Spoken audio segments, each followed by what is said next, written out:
Hi students, hope you are doing well. Okay, so जो लोग यहाँ पे पेन एंड पेपर लेके बैठे हैं to practise the questions along with me, वो जस्ट एक पानी की बॉटल ले आए so that the lecture you can enjoy the lecture and because lecture is going to be long. ठीक है। एंड इस चैप्टर में, इस यूनिट में इनफैक्ट जो भी डाउट्स हैं, आई गारंटी कि आपके सारे doubts at the end of the video will be clear. And let's begin.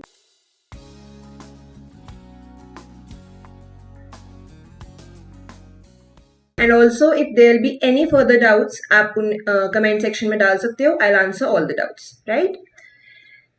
Okay, so let's get ready and begin with the first question of this unit. Question number 1. K times the sum of first n odd natural numbers is equal to the sum of first n even natural numbers. Okay, so a statement is given to you and यहाँ पे वो ये बोल रहे हैं कि अगर आप first n odd natural numbers का सम करोगे, फर्स्ट एन मतलब you can take any number of odd numbers, first n ले लो, 20 ले लो, ठीक है, N can be anything.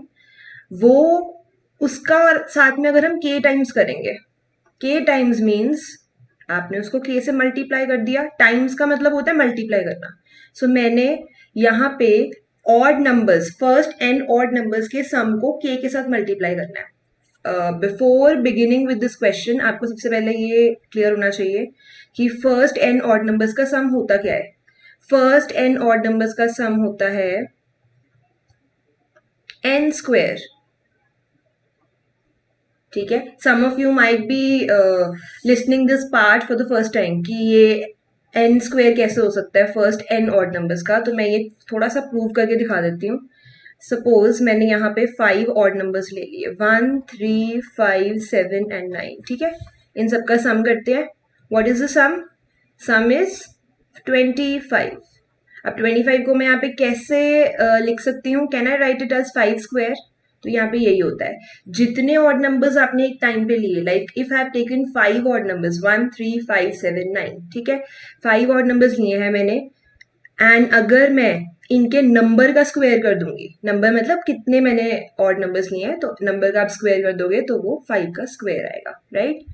And similarly sum of first n even natural numbers, even natural numbers का होता है एन इंटू एन प्लस 1, ये इनका होता है। सो आपको ये चीज क्लियर होनी चाहिए before we begin with the question, क्योंकि इस क्वेश्चन में it's just a 1 minute question, not even 1 minute, half a minute question है ये।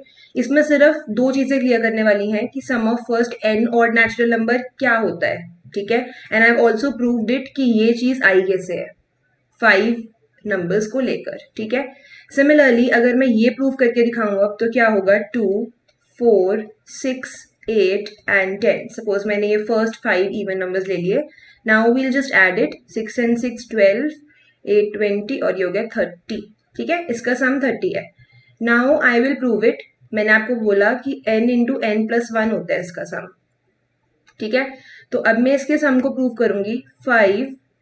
5 क्यों लिया मैंने? Because I have taken 5 even numbers, 1 2 3 4 5 even numbers हैं, एंड 5 प्लस 1, तो 5 इंटू 6 विल बी 30, हो गया equal, this is equal to this.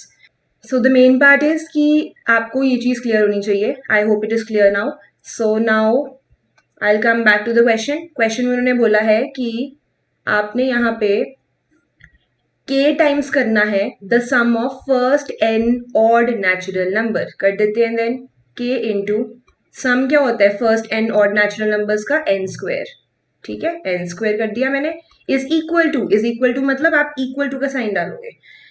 C such type of questions, how you can solve them very easily, just read them properly and slowly। आप slowly एक एक करके line को read करो और उसके अकॉर्डिंग अपनी इक्वेशन को फॉर्म करते रहो। ठीक है, just don't read it in one go, एक ही बार में पूरा क्वेश्चन रीड नहीं करना, वन बाय वन स्टेटमेंट आप रीड करोगे एंड इक्वेशन को सॉल्व करो, फॉर्म भी करोगे and then you solve. Okay, k into n square is equal to, अब उन्होंने बोला है कि के टाइम्स आपने जब इनके सम का कर दिया तो आपके पास इवन नंबर का सम आ जाएगा, मतलब एन इंटू एन प्लस 1 आ जाएगा। ठीक है, अब आपको के की वैल्यू निकालनी है। के की वैल्यू निकालने के लिए आपको के को सेपरेट करना पड़ेगा। मैंने के को सेपरेट कर दिया और मैंने एन स्क्वायर को यहाँ शिफ्ट कर दिया। अब एन स्क्वायर यहाँ पे मल्टीप्लाई में है के साथ, तो n square right hand side जाकर इट विल बी डिवाइडेड। तो मैंने यहाँ पे एन और एन कट कर दिया, नीचे दो एन थे, एन इंटू एन था, ठीक है, एंड ऊपर there was a single n, तो मैंने कटिंग करके my answer is n plus one upon n. N plus one upon n means option number D is my correct answer. See, you need to look at the options also very clearly and properly, क्योंकि options काफी similar होते हैं, so आपको बिल्कुल ध्यान से option को select करना है कि आपका जो option है वो आपके आंसर के साथ मैच हो रहा है या नहीं, ठीक है। just don't look at the numerator and select it, ठीक है, आपको अच्छे से option को देखना है and then उसको select करना है। So this was the first question and the first concept related to, this concept is basically related to AP, that if we have even number of terms, so how can we write the sum? If we have odd number of terms, then how can we write their sum? Okay. Okay, fine. So coming to the second question, the sum of four numbers in AP is 50. Four numbers in AP. Now the numbers are not given to you. They have just written कि sum of four numbers AP है, उन्होंने कोई hint नहीं दिया कि four numbers क्या है. So now I'll tell you that how you assume the numbers. Okay, and the greatest member is 4 times the least, then the numbers are, अब आपको यहाँ पे सीरीज बतानी है कि 4 नंबर्स की जो सीरीज है वो क्या है out of the given options. Okay, so कभी भी अगर आपको ऐसा क्वेश्चन आता है कि आपको 4 नंबर्स बताने हैं, okay, so whenever you have 4 numbers in AP, let the numbers be, आप सबसे पहले उन नंबर्स को क्या एज्यूम करोगे?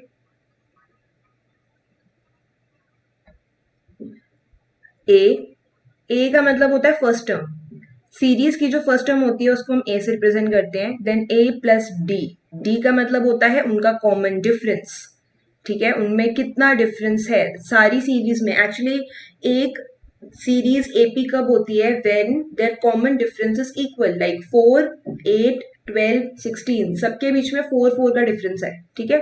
सो a plus d, then first term में ही मैं कितना ऐड करूंगी? 2d, 2d, और नेक्स्ट होता है a प्लस 3d। तो ये हमारी 4 टर्म्स हैं of the AP, and they are saying कि इन सबका सम ना 50 है। सो सम 50 है, इसका क्या मतलब हुआ कि सबको हम ऐड करके इक्वल टू 50 कर देंगे।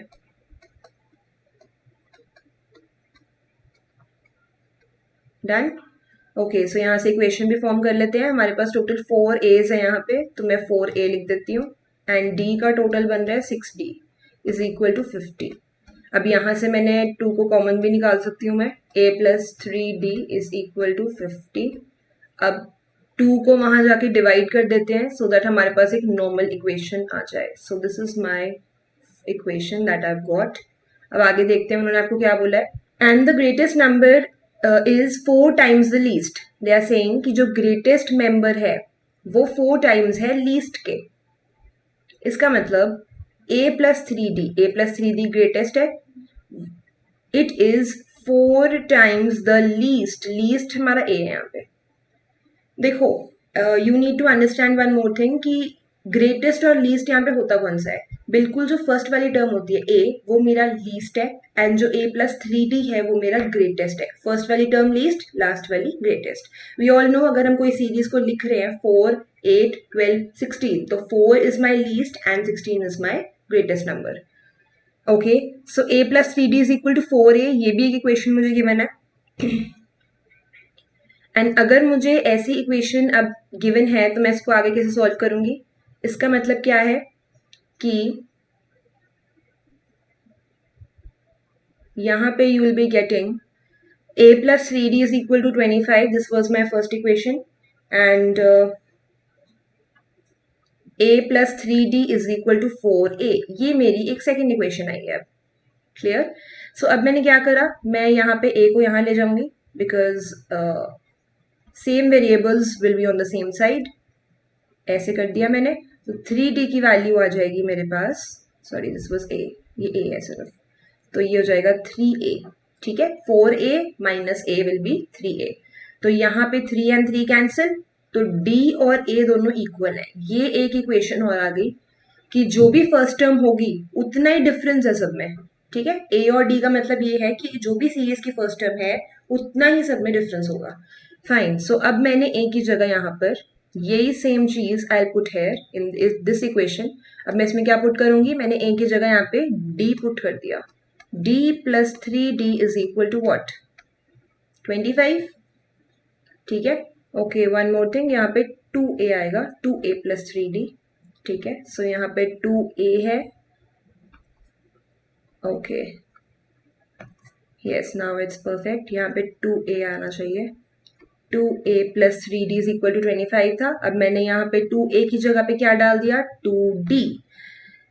a is equal to d मैंने यहाँ पे साइड पे प्रूव कर लिया विद द सेकेंड इक्वेशन। तो यहाँ से मेरे पास एक रिलेशन आया था, मैंने उस रिलेशन को यहाँ पे पुट कर दिया।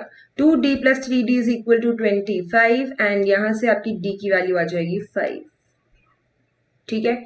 अब नाउ इफ d इज 5 तो a भी 5 है, ठीक है।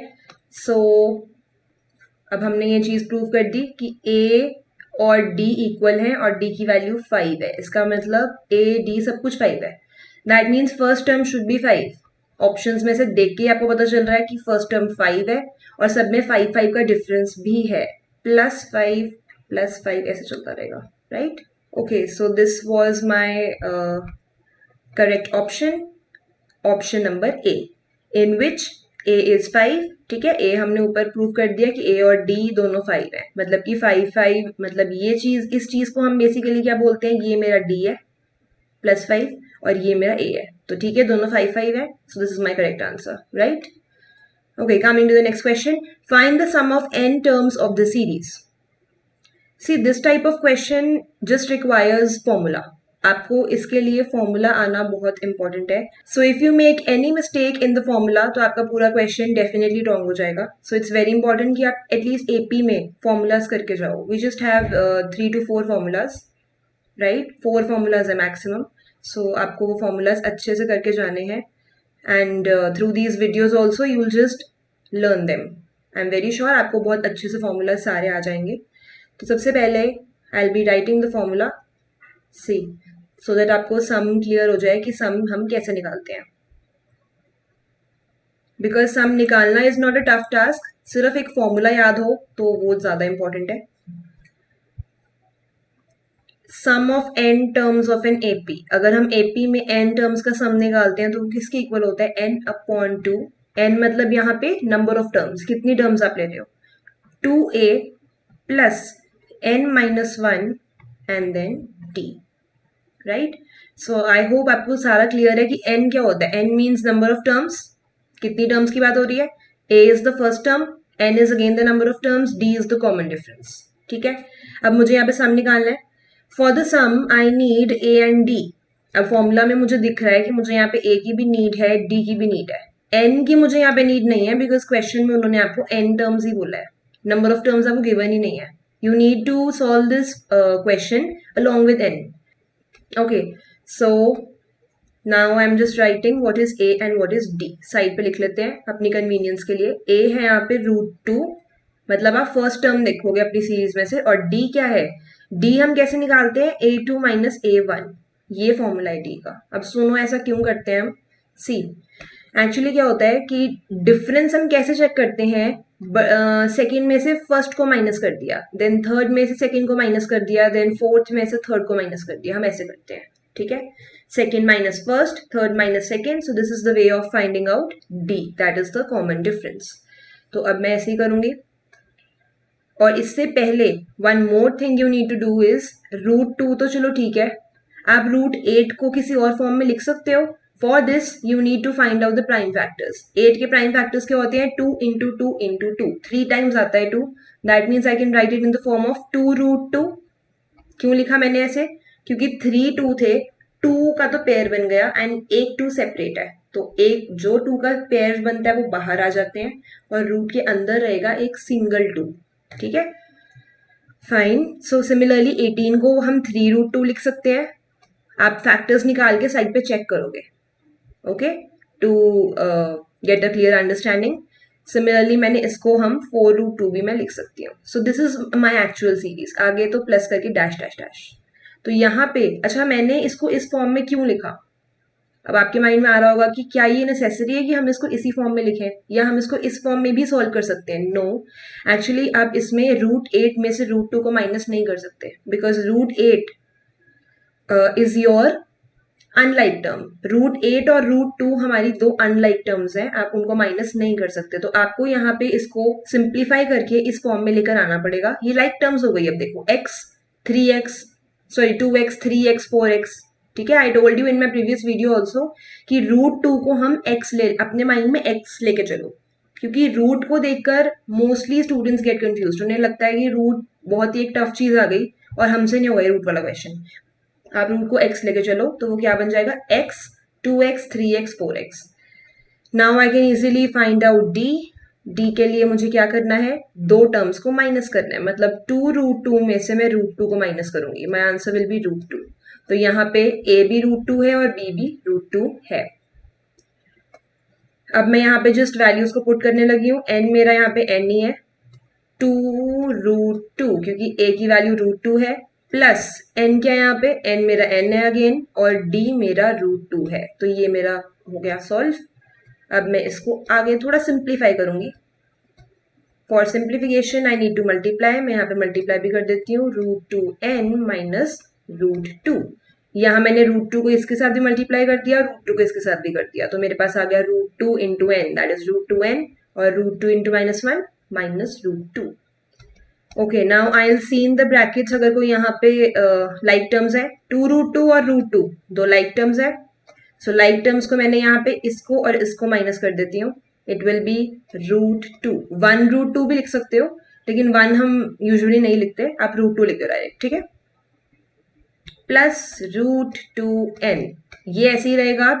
अब गलती से भी इसको ऐड मत कर देना क्योंकि ये दोनों अनलाइक टर्म्स हैं। ओके, सो अब मैंने क्या करा, मैं यहाँ से √2 कॉमन भी ले सकती हूँ क्योंकि दोनों के पास √2 है, तो I am left with 1 + n, ठीक है। अब मैंने क्या करा, 2 और √2 कट भी होते हैं। कैसे होते हैं? क्योंकि 2 का मतलब होता है √2 इंटू √2, है ना। सो नीचे एक √2 आ जाएगा। तो अब मेरा फाइनल आंसर जो है, now I am going to write my final answer, वो क्या है? n into n + 1। अब 1 + n को n + 1 भी लिख सकते हो, इट्स जस्ट लाइक 2 + 1 और 1 + 2, तो दैट डजंट मैटर, आप ऐसे भी लिख दो। ये मेरा फाइनल आंसर है, n इंटू n + 1 अपॉन √2, ठीक है। n into n + 1 upon √2, that means my correct answer is option number A. Option number A मेरा करेक्ट आंसर है, ठीक है। I solve the whole question for you here. आपको सिर्फ इसको इसकी वैल्यूज को फॉर्मूला में पुट करना है, and just because that is why I have got this question. Root वाला क्वेश्चन देख के स्टूडेंट्स को लगता है कि ये टफ है। मैंने आपको बता दिया कि आप इसको डायरेक्ट सॉल्व नहीं कर सकते क्योंकि आपको यहाँ पे इनको पहले लाइक टर्म्स में कन्वर्ट करना है एंड देन इसको फॉर्मूला में पुट करोगे। Okay, coming to next question. The next term of the AP is this. अब मैंने आपको बताया आप इसको डायरेक्ट नहीं कर सकते, तो यहाँ पे भी मैं वही सेम चीज करूंगी। √6, इसमें क्या बनेगा? इसमें भी बनेगा 2√6। कैसे बनेगा? फैक्टर्स निकालना 24 के, ठीक है। 24 के फैक्टर्स जब हम निकालेंगे देन क्या आएगा? 2 इंटू 2 इंटू 2 इंटू 3। 24 कैसे आता है? 2 इंटू 2 इंटू 2 इंटू 3, जिसमें 2 के पेयर्स बन गए, तो एक 2 जो है वो रूट के बाहर आ जाएगा एंड रिमेनिंग के नंबर्स रूट के अंदर रहेंगे। सिमिलरली 54 को भी आई कैन राइट एज 3√6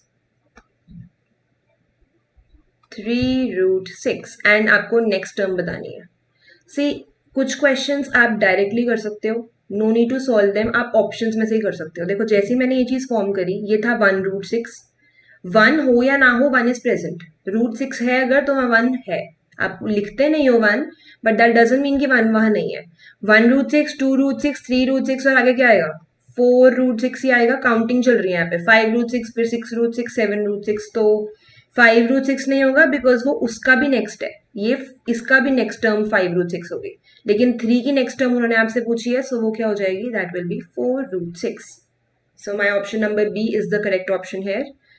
अच्छा, in case you want to know कि आप इसको ऑप्शन से नहीं करना चाहते हो, आपको कॉन्सेप्ट भी समझना है, नो इश्यूज, आप इसको डी की वैल्यू निकाल लो यहाँ पे, इसमें से इसको माइनस कर दो, like I did in the previous question.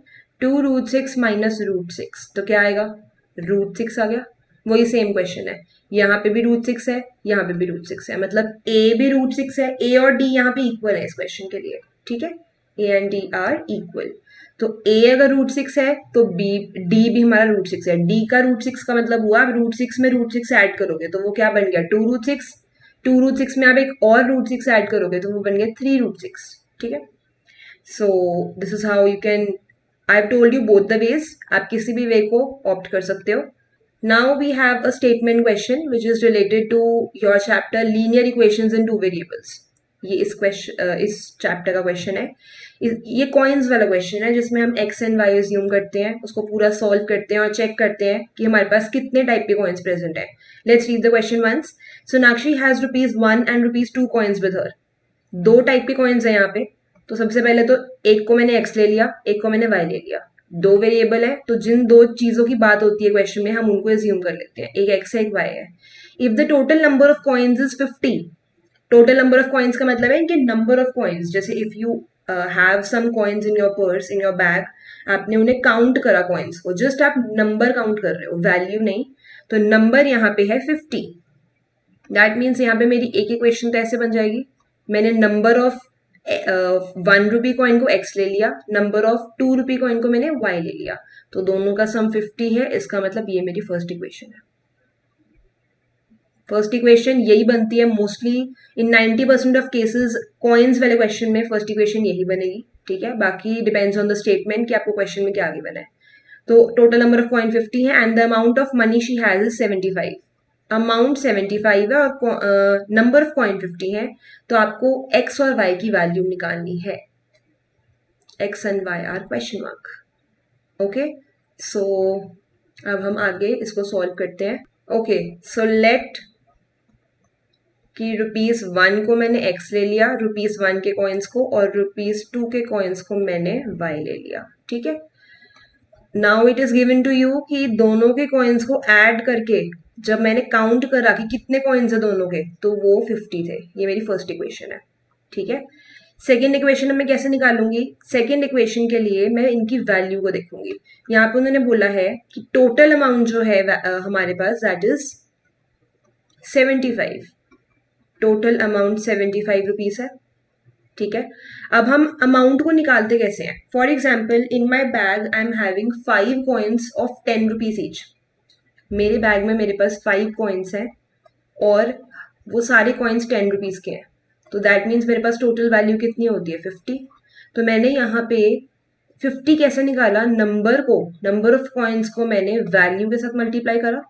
Number मतलब कितने कॉइन्स थे मेरे पास, एंड वैल्यू मतलब किस चीज के कॉइन थे, 2 के थे, 5 के थे, 10 के थे। सो this is how you find the value.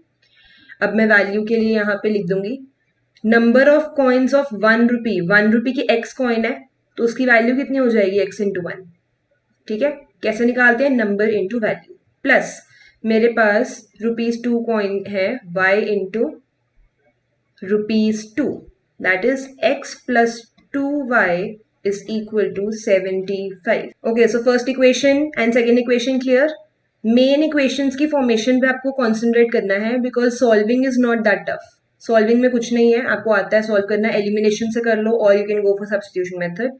लेकिन इक्वेशन फॉर्मेशन अगर गलत है then you can never reach the answer, so that is the main issue. ये मेन इशू अगर हमारा सॉल्व हो गया है then we can easily reach the answer. अब मैं इन दोनों को सॉल्व करूंगी। जस्ट हैव अ लुक कि सॉल्व करने का easy way, elimination method is comparatively easier, तो मैं यहाँ पे एलिमिनेशन मेथड यूज कर रही हूँ। अब यहाँ पे x and x are same, मुझे इन दोनों को माइनस करना पड़ेगा, एंड जब मैं सब्ट्रैक्ट करती हूँ तो ये वाले साइंस चेंज हो जाते हैं। ये वाला साइन, ये वाला साइन, यहाँ पे कोई साइन नहीं है, इसका मतलब यहाँ प्लस था, तो प्लस का ऑपोजिट माइनस हो गया, प्लस का ऑपोजिट माइनस हो गया। आपको यहाँ पे सिर्फ नीचे वाले के साइन देखने हैं, सेकंड इक्वेशन के साइन देखने हैं, ठीक है। No need to look at the first equation signs, right. So मैंने यहाँ पे इसके साइन अप कर दिए, x माइनस एक्स तो कट हो गया, पूरा 0 हो गया, ठीक है। इसको जब मैं करूंगी ये क्या आएगा? -y, क्योंकि अब आप ध्यान रखना यहाँ पे 2y का साइन माइनस है, -2y plus y will be -y is equal to -25, ठीक है। सो यहाँ पे y की वैल्यू मेरे पास आ गई 25, मतलब कि ₹2 कॉइन्स तो मेरे पास कितने हैं, ₹2 के कॉइन्स मेरे पास 25 है बैग में। ठीक है, अब उन्होंने बोला है कि x और y, x प्लस वाई 50 है, तो इसका मतलब x प्लस वाई 50 है, जिसमें से आपको y की वैल्यू पता चल गई कि 25 है, तो x की वैल्यू कितनी हो जाएगी देन, माइनस कर दो, x is also 25। This is how you solve the question. ये मैंने यहाँ पे सोल्यूशन कर दिया है, एंड सोल्यूशन है ये, this is the last part. मैं इसको सेपरेटली लिख के दिखा देती हूँ so that you can refer it. Okay, so ये मेरा फाइनल आंसर है। ठीक है, and this was the solution. आपने यहाँ पे एलिमिनेशन मेथड से इसको सॉल्व कर लिया और एक्स और वाई की वैल्यू निकाल दी। एंड इक्वेशंस फॉर्म कैसे करनी है, फॉर्म ध्यान रखना है, फर्स्ट इक्वेशन आप नंबर की हेल्प से फॉर्म करोगे and second equation with the help of value. Find the value of k for which the system of equations this and this have unique solution. अब इस type के question students को बहुत tough लगते हैं, उनसे ही रूल्स ही learn नहीं होते कि यूनिक का क्या रूल है, no solution. You have total 3 rules in this chapter. ये बेसिकली कौन से चैप्टर का है, ये क्वाड्रेटिक इक्वेशन एंड पॉलिनोमियल दोनों मिक्स करके इसमें से क्वेश्चंस आते हैं। सो ये उन दोनों चैप्टर्स के हैं जिसमें आपको इक्वेशंस से आप डील करते हो। फाइन, सो यूनिक सोल्यूशन का क्या रूल होता है, यूनिक सोल्यूशन का मतलब होता है हमारा, okay, so when does an equation have a unique solution? unique solution के लिए आपको ये रूल याद रखना है that a1 upon a2 should not be equal to b1 upon b2। ये दोनों अनइक्वल होते हैं। ठीक है, ओके, और इसको हम इंटरसेक्टिंग लाइंस भी बोलते हैं। ठीक है, इंटरसेक्टिंग लाइंस, जब दो लाइंस इंटरसेक्ट करती हैं तो उनका यूनिक सोल्यूशन होता है। This is just for your knowledge, and आपको अगर इस टाइप का क्वेश्चन आए इंटरसेक्टिंग लाइंस के बेसिस पे तो वो भी आप कर सकते हो। ठीक है, अब आपको यहाँ पे वैल्यू ऑफ k निकालनी है, इस तरह से निकालनी है कि यूनिक सोल्यूशन इसका नहीं है। अच्छा, अब यहाँ पे हम करते क्या है, a1 और a2 एक्चुअल में होते क्या है, इनके कांस्टेंट होते हैं। यहाँ पे a1 k है, b1 यहाँ y है, y इन द सेंस 1 है, आपको यहाँ पे सिर्फ कांस्टेंट देखने हैं। ठीक है, a2 है 6 और b2 क्या है 2। ठीक है, यहाँ पे y भी है साथ में, ये पूरा। ओके, सो अब मैं यहाँ पे k की वैल्यू फाइंड आउट करने लगी हूँ। इसके लिए हमें क्या करना है, आपको यहाँ पे a1 और मैंने ले लिया k अपॉन 6, ये मेरा a1 है, ये मेरा a2 है। सिमिलरली नॉट इक्वल का साइन होना चाहिए इनके सेंटर में, b1 है मेरा 1 और मेरा b2 है -1 सॉरी, मेरा यहाँ पे -1 था b1 और -2 है मेरा b2। अभी दोनों इक्वल नहीं होने चाहिए, अभी ध्यान रखो।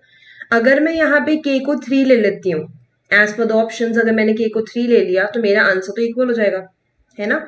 3/6 इज इक्वल टू 1/2, तो ये सेटिस्फाई नहीं होगा। So what you need to do is k यहाँ पे 3 नहीं होना चाहिए। नहीं होना चाहिए का क्या मतलब है, my correct option is k is not equal to 3। 3 की जगह यहाँ पे कोई भी और नंबर हो तो चलेगा। फॉर एग्जाम्पल अगर मैं यहाँ पे k की जगह 4 पुट कर देती हूँ, 4/6 is not equal to 1/2। Minus minus तो कैंसिल हो गया ना, वैसे भी ये कैंसिल आप कर सकते हो बाद में। ठीक है, fine, so 4/6 is not equal to 1/2, तो ये चीज करेक्ट है। ठीक है, so except 3 you can take any value है। सो ये मेरा आंसर था। Next, a pair of linear equation is consistent, what can be inferred from the statement. अब वो कह रहे हैं कि यहाँ पे एक पेयर ऑफ लीनियर इक्वेशन है, उन्होंने आपको नहीं दिया कि क्या है, वो कंसिस्टेंट है। कंसिस्टेंट अब कब होती है मैं आपको ये बता देती हूँ। What can be inferred from the statement, कि यहाँ पे जो लाइंस है वो कोइंसिडेंट है, लाइंस जो है वो पैरेलल है, यहाँ पे नो सोल्यूशन है या फिर दोनों है, इंटरसेक्टिंग और coincident. Now let me tell you one rule. यहाँ पे क्या होता है दैट हमारे पास जो दो केसेस होते हैं, when lines are intersecting and when lines are coincident. Intersecting का मतलब इनको बोलते हैं हम, जब दोनों लाइंस इंटरसेक्ट करती हैं। ठीक है, ये इंटरसेक्शन हो गया, इनका सेंटर पॉइंट इंटरसेक्ट कर रही है। और कोइंसिडेंट का मतलब होता है जब वो सेम लाइन पे लाई करती है, उनके सोल्यूशन सेम है। ये देखो, ये ऐसे एक दूसरे के ऊपर लाई कर रही है। देखो ये फर्स्ट इक्वेशन थी, सेकंड इक्वेशन भी इसके ऊपर है बिल्कुल, राइट। सो इनको हम कोइंसिडेंट बोलते हैं। इस केस में क्या होता है, आपका pair of linear equation consistent होता है whenever your lines are parallel। Parallel का मतलब हो गया ऐसे, जब भी आपकी लाइंस पैरेलल होती है तो सोल्यूशन हमेशा इनकंसिस्टेंट होता है, ठीक है। सो ये पैरेलल के केस में हो गया, एंड ये हो गया हमारा इंटरसेक्टिंग एंड कोइंसिडेंट के केस में। So D is my correct answer, because सिर्फ एक केस, मैंने आपको बोला हमारे पास 3 केसेस हैं, intersecting, coincident and parallel. Intersecting and coincident में we have a consistent solution, parallel के केस में वी हैव इनकंसिस्टेंट, और इसको हम नो सोल्यूशन भी बोलते हैं। इस केस में आपको कोई सोल्यूशन नहीं मिलता, ठीक है, नो सोल्यूशन, राइट, क्योंकि इनके बीच में कुछ पैरेलल होता ही नहीं है। Parallel lines are never going to meet, वो ऐसे चलती रहेंगी, they will never meet. So यहाँ पे no solution. Okay, now we come to a question which most of the students consider very difficult, very tough। Age वाले questions से students mostly डरते हैं। So today we'll just learn how to solve this type of questions in a very easy way। You just need to read one statement at a time। The age of father is 6 times the son's age। Okay, so जो father की age है वो 6 time है sons की age के, ठीक है। सबसे पहले हम ये इक्वेशन बना लेते हैं। ओके, अगर फादर की एज सन की एज के 6 टाइम्स है, आपको सबसे पहले ये ध्यान रखना है कि यहाँ पे हम एक्स किसको लेते हैं। एक्स आप उसको लोगे जिसकी एज जिस पे डिपेंडेंट है। जैसे यहाँ पे बोला है फादर की एज 6 टाइम्स है सन की एज के, दैट मीन्स हम सन की एज को एक्स लेंगे, बिकॉज अगर सन की एज मुझे पता होगी तो मैं उसका 6 टाइम्स कर दूंगी and I will get father's age, ठीक है। अब स्टूडेंट्स यहाँ पे फादर की एज को एक्स ले लेते हैं। अगर आप फादर की एज को एक्स लोगे तो आप सन को क्या लोगे, son is not dependent on father, यहाँ पे फादर की एज सन की एज पे डिपेंडेंट है। सो मैंने यहाँ पे सबसे पहले आपको यही चीज क्लियर करनी होती है कि आपने एक्स को लेना है, तो मैंने यहाँ पे सन की एज को एक्स ले लिया, राइट। तो फादर की एज क्या हो जाएगी, father will be equal to 6x। इतना क्लियर है। I just read the first statement और मैंने इक्वेशन को स्टार्ट कर दिया फॉर्म करना। अब जिसकी एज जिस पे डिपेंडेंट है उसका ध्यान रखना है। फादर की एज 6 टाइम्स है सन की एज की, तो 6 टाइम्स जिसका होता है हम उसको पहले एक्स लेंगे। 4 years हेंस, हेंस का मतलब होता है after 4 years। Now what happens to your age after 4 years? After 4 years आपकी एज में 4 ऐड हो जाते हैं, एंड 4 दोनों की एज में ऐड होते हैं, फादर में भी एंड सन में भी। सबसे पहले हम आफ्टर 4 years कर लेते हैं। अब आफ्टर 4 years, आफ्टर 4 years क्या होगा, सन की एज हो जाएगी x+4 एंड फादर की एज क्या हो जाएगी 6x+4। अभी ध्यान रखना है, ऐसे अगर आप स्टेप वाइज करोगे क्वेश्चन को, you will be able to do it every time and any type of question. Age का किसी भी टाइप का क्वेश्चन आ जाए, बिकॉज एज में they make plenty of question, वो किसी भी टाइप का आपको दे सकते हैं। You need to learn the concept, ठीक है। सो 4 years हेंस हमने कर दिया। अब वो कह रहे हैं 4 years के बाद क्या होगा, फादर की age will be 4 times sons as.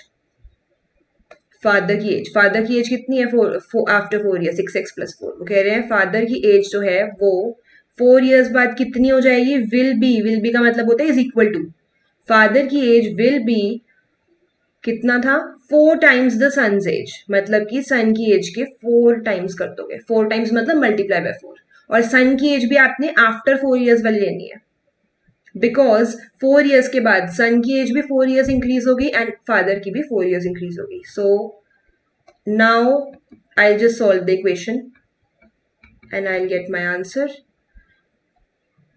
4 को आप वहां ले जाओगे, 4 को आप इधर ले आओगे। So 2x is equal to 12 and x is equal to 6।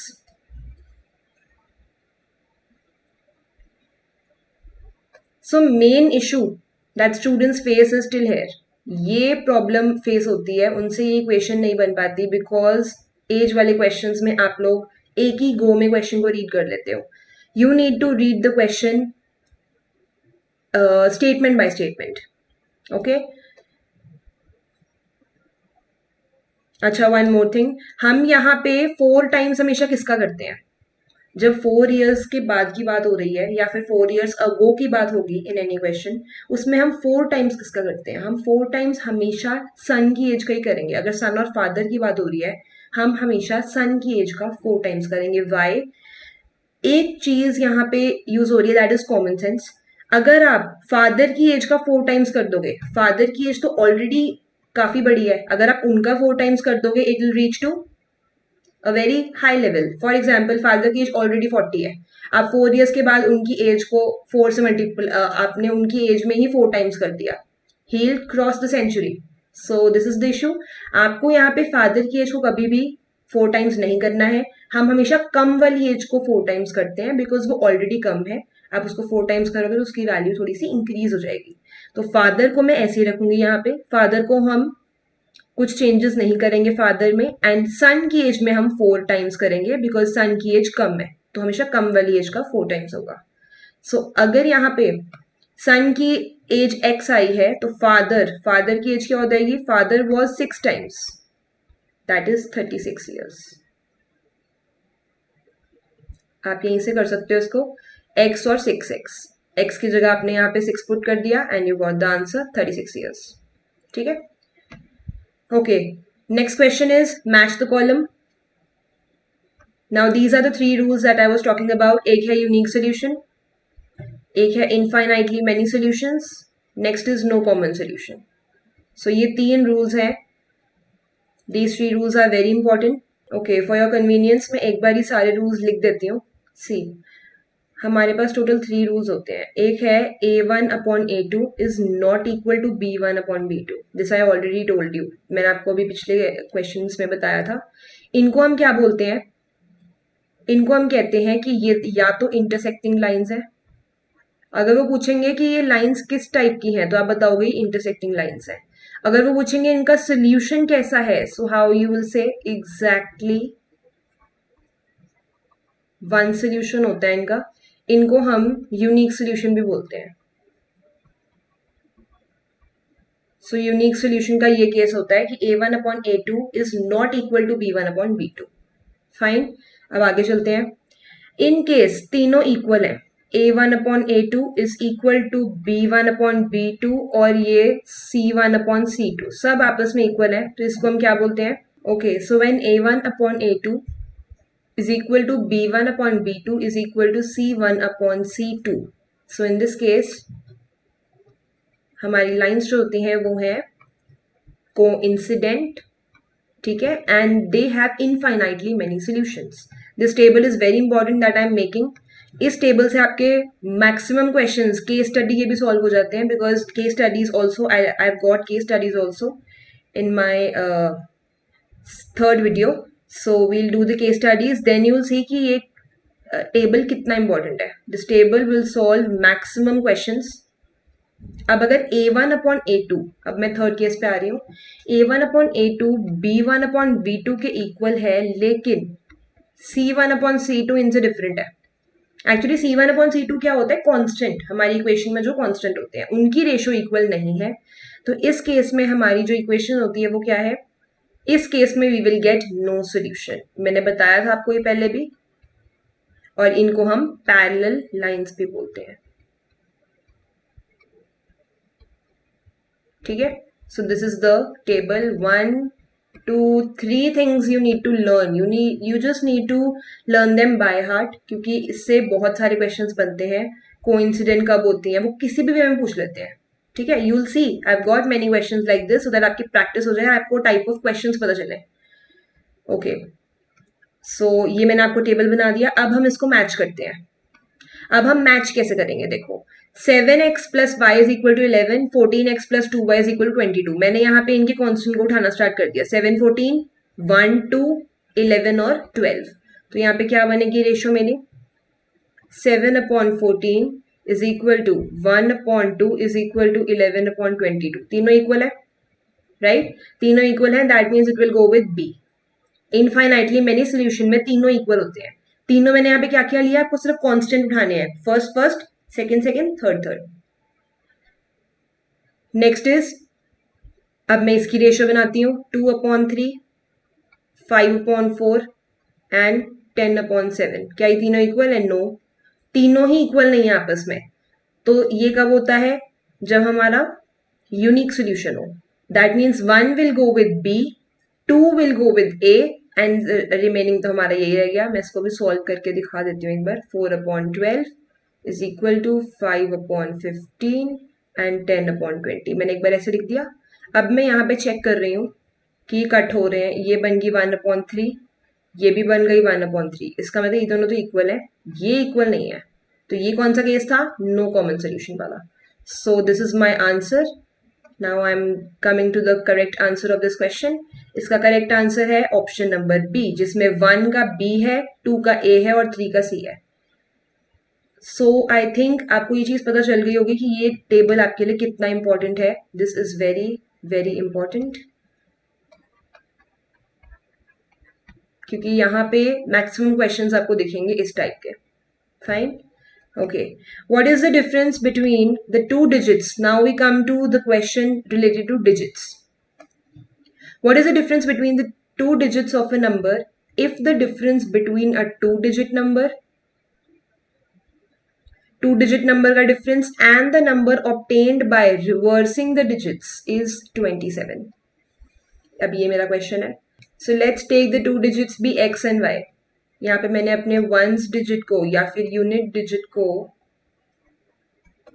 x ले लिया एंड मैंने अपने टेंस डिजिट को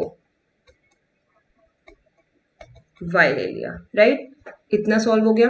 अब अगर मैं यहाँ पे original number, if I want to come to the original number, तो मेरा ओरिजिनल नंबर कैसे आएगा? ये देखो. अब ओरिजिनल नंबर कैसे होता है? हम हमेशा टेंस डिजिट को मल्टीप्लाई करते हैं विद 10 प्लस यूनिट डिजिट को हम नॉर्मली करते हैं. ये जो कॉन्सेप्ट है, this is related to the expanded form that you did in your junior classes. क्या होता है उनमें? अगर मैं आपको बोलूं कि आप मुझे ना 79 की एक्सपेंडेड फॉर्म करके दिखाओ, तो मैं कैसे करूंगी? 7 इंटू 10. 7 एक्चुअल में क्या है? Tens place. ये है मेरी यूनिट्स प्लेस. मैं हमेशा टेंस प्लेस को 10 से करती हूँ और यूनिट प्लेस को नॉर्मली ऐड करती हूँ. This is what I did. आप देख सकते हो यहाँ पे मैंने 10 को मल्टीप्लाई कर दिया टेंस डिजिट से और मैंने यूनिट डिजिट को नॉर्मली ऐड कर दिया. तो this is a normal example that I took, ताकि आपको ये कॉन्सेप्ट पता चल जाए. तो ये मेरा ओरिजिनल नंबर आ गया 10y प्लस एक्स. अब मैं आती हूं, अगर मैंने नंबर को रिवर्स कर दिया,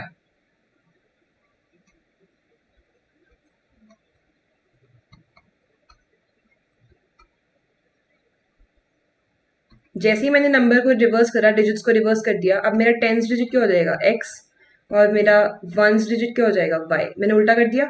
ठीक है. So now what I get, अब मेरा जो न्यू नंबर आएगा वो क्या आएगा? अगेन मैं टेंस डिजिट को 10 से मल्टीप्लाई करूंगी और वंस डिजिट को नॉर्मली ऐड कर दूंगी. तो ये क्या बन गया? 10x plus y. इतना क्लियर है? Right? Am I clear with this कि how you will come to the original and the new number. Now they are saying कि इन दोनों का डिफरेंस ना 27 है. दोनों का डिफरेंस मतलब ओरिजिनल और न्यू दोनों का difference. If the difference between a two digit number, मतलब कि ओरिजिनल नंबर ये था, and the number obtained by reversing the digits, वो ये बन गया. ठीक है. वो क्या है? 27 है. अब हम इसको आगे सॉल्व करते हैं. तो ये क्या हो गया? 10y plus x. यहाँ पे साइन चेंज हो जाएंगे ब्रैकेट ओपन करने से पहले. Minus y is equal to 27. Solve कर देते हैं इसको. 10y माइनस वाई कितना होता है? 9y. और x माइनस 10x कितना होता है? Minus 9x is equal to 27. मुझे इनका डिफरेंस ही निकालना था सिर्फ, तो मैं इनका सिर्फ डिफरेंस निकालूंगी.